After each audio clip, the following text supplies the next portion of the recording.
сәлеметсіздер ме? Аудио әңгімелер арнасының құрметті тыңдармандарым. Арнама қош келдіңіздер.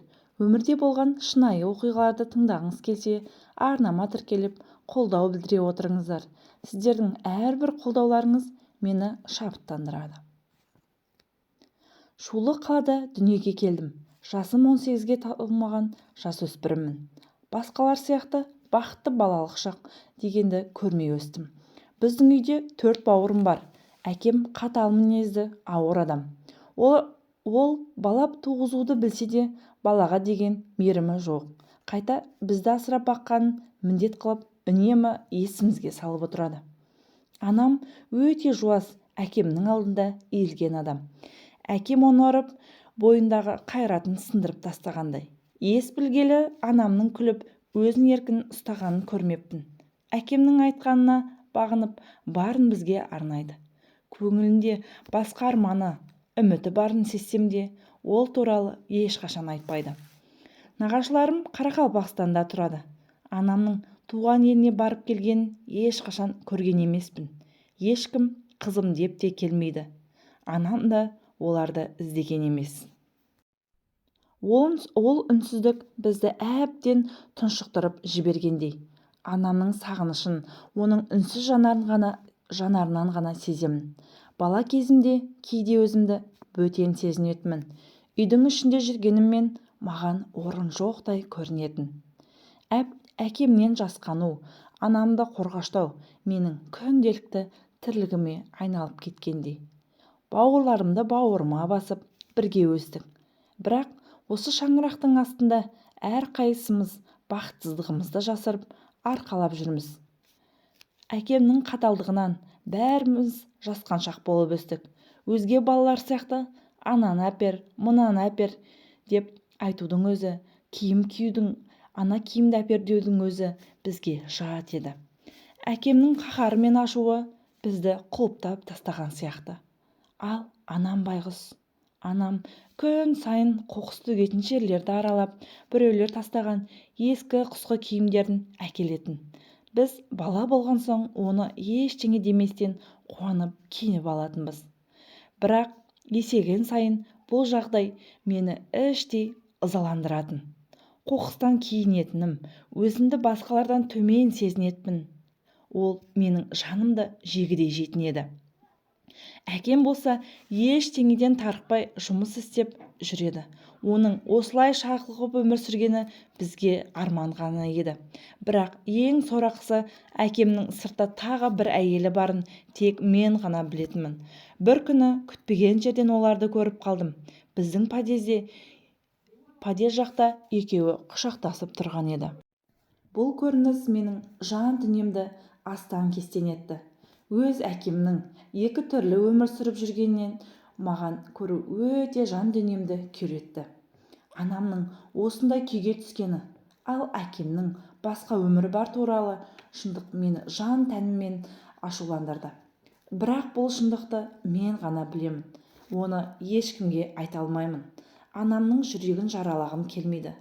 Ал бауырларыма айтайын десем, бәрі құлайды деп қорқамын. Бой жетіп, бұл әлемнің әділетсіздігін түсіне бастадым. Әкемнің өзіне ғана жайлы етіп қойған өміріне қарап, біз неге осылай өмір сүруіміз керек деп іштей ашуланып жүрдім. Әкемнің қаталдығынан анам сияқты өмір бойы жуас болып өткім келмейді. Мен сол жағдайлардан сабақ алып, өзімді өзгертуге шешім қабылдадым. Анам секілді өмір бақи қорланып өткім жоқ. Сол үшін әкеме қарсы тұрып, өзімді еркін сезініп жүру керек екен деп өзімді іштей жігерлендірдім. Әкем айлық алған күні ақшасын үйде бір күн ұстайтынын жақсы білетінмін. Бұл оның өз қағидасы еді. Сол сәтті пайдаланып, ешкімге білдірмей 100 000 теңге ақшаны ұрлап алдым. Қолыма алғаш түскен ақшаны сабаққа бармай бірден базарға қарай тарттым. Алғаш рет өзіме, анама және бауырларыма жаңа киімдер алып, өзімді керемет күй кештім. Анамның жүзінде күлкі, бауырларымның жүзінде күлкі, қуаныш сылағым келіп, қалған ақшаға арман болған донер, пицца, бургер, фастфуд тамақтарына жұмсадым. Себебі бауырларым мұндай тағамдарды бұрын-соңды жеп көрмеген еді. Олар үнемі жанында жүрген достарының донер, пицца жегендерін қызығып айтып отыратын. Мен сол армандарын орындап, олардың қуаныштарына куә болғым келді. Үйге келе жата ішімде қуаныш пен үрей қатар жүрді. Бір жағынан өзімді батыл сезінсем, екінші жағынан әкем біліп қойса не боларын ойлап жүрегім қобалжыды. Бұл бір жеңісті сәт мені жігерлендірді. Бауырларымның қуанышты жүзін көру мен үшін бәрінен де маңызды еді. Үйге жақындаған сайын жүрегім жиі соғып, қорқыныш күшейді. Есік алдына келсем, анам байғұс тыпыршып, өзіне орын қоя алмай, тыным таппай жүреді. Ішім суып кетті. Бауырларымның жылаған дауыстарын естіп, әкем оларды жазалап, жандарын қинап қойғаны анық. Іште өзімді кінәлай бастадым. Бірақ тоқтау жоқ, бұл менің шешімім еді. Өз-өзімді жинап алдым да, үйге батыл шешіммен кіріп, тура әкемнің алдына барып, мен алдым 100 000 теңгені, міне жұмсап келдім деп, ащы дауыспен шындығымды айтып. Әкем мені тыңдамады да, ашудан жарылғандай сөзімді естімегендей болды.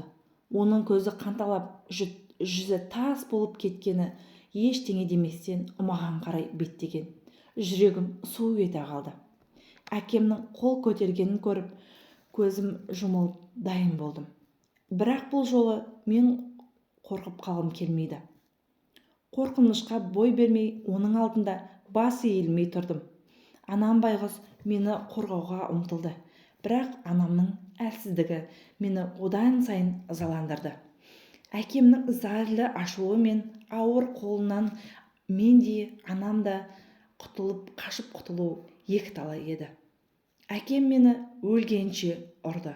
Белдігімен денем көгергенше ұрып тастады. Есімнен танып құлап қалдым. 100 000 теңге үшін өз қызын аямаған әкені мен неге аяуым керек? Ертеңіне көзімді әрең аштым. Денемдегі ауырсынулар маған кеше болған оқиғаларды есіме салып тұрды.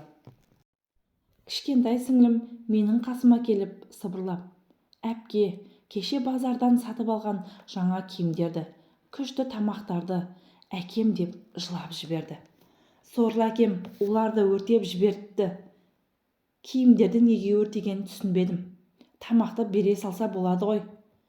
Бірақ бұл бургерді, донерді қоқысқа лақтырып тастапты. Менің ішімдегі үміттің соңғы шырағы да сол сәтте сөніп кеткендей болды. Қатты ызаланып, көзіме жас тоқтамай ағып, егіліп жыладым.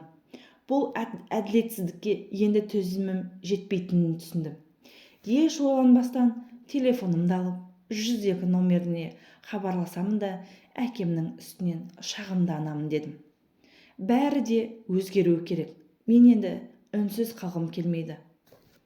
Алло, мен өз әкемнің үстінен шағымданамын, соттатамын деп ащы өксікпен жылап жібердім. Сот процесі ұзаққа созылып, 2 айдан аса уақыт өтті. Сол уақытта мені балалар үйіне қорғау ұйымына алып кетті. Барлығы мені қорғауға даяр болды. Әкемнің үстінен берген арызым сотқа жетті. Әкемді қамауға алды. Менің денемдегі жарақаттарым барлығын көрініп тұрды. Бірақ бұл жеңіс сияқты сезілмеді. Әкем 5 жылға сотталды. Десе де сот біткенше үйде тыныштық болған жоқ. Әжем де, анам да мені көндіргісі келіп маза бермеді. Әжем менің түгімді қоймады. Күн сайын ашуын сөзбен сабады. Тіпті туған анам да, қызым, арызыңды алшы, ол сенің әкең ғой деп маған аянышты көзімен қарап, жалынып сұрады. Бірақ мен іштей қатайып, бұл шешіміммен бас тартқым келмеді. Неге? Мені ешкім түсінбейді. Әке деген балаларын қорғайтын емес пе еді? Менің әкем бізге қорған болудың орнына өмірімізді тозаққа айналдырды. Ондай әкеден садаға, түрмеде шіріп кетсе де маған бәрібір еді. Әжеме осы ойымды ашық айттым. Ол шошып кетті. Сен қыз оңбайсың, әкеңді соттатып оңбай кеткір деп ашуға мінді. Ол менің жүрегімді ауыртып, қайғырып сөйледі. Бірақ менің жүрегім әбден жараланып, тасқа айналып кеткендей болды. Ешкім мені түсінбейді, тек айыптаумен болды. Әкем сотталған соң өзім сұранып үйге қайттым. Анам мені қуана қарсы алды. Бауырларым да сағынып қалыпты. Үйде тыныштық орнап, бәрі біртүрлі жеңілдегендей болды. Әкемнің енді жоқ екенін білгенде ішімде біраз тыншығып тұрған қуанышты сезім пайда болды. Бірақ менің ойым әкем түрмеден шыққан шағына дейін бұл қаладан көшіп кету еді. Әзірге осында қалып жүруіміз керек, себебі мектепті бітіру қажет еді. Қазір анам екеуміз үй жақтағы шағын маркетте жұмыс жасап жүрміз. Дүкеннің бастығы біздің жағдайымызды жақсы біледі. Ол өзі үйге келіп, біздің маркетке келіп жұмыс істеңіздер деп жұмыс ұсынған болатын. Айлығымыз да жақсы. Анам мен бауырларымның жүзінде шаттық барын сезіндім. Олар өмірге жаңадан келгендей өзгерді. Қалаған тағамдарын, қалаған киімдерін киіп жүр. Арасында қыдырып, ойын-сауыққа барып, бұрын-соңды көрмеген еркіндікті сезініп жатырмыз. Бірақ бәрі осылай жайланып тұрғандай болып көрінгенімен, соңғы кездері бір нәрсе көңілімді түсіріп жүр. Әжемнің жаныма келіп айтқан сөздері жанымды ауыртады. Ол, сен қыз көп құтырма, әкең түрмеден шыққан соң жазаңды береді деп айтып кететін.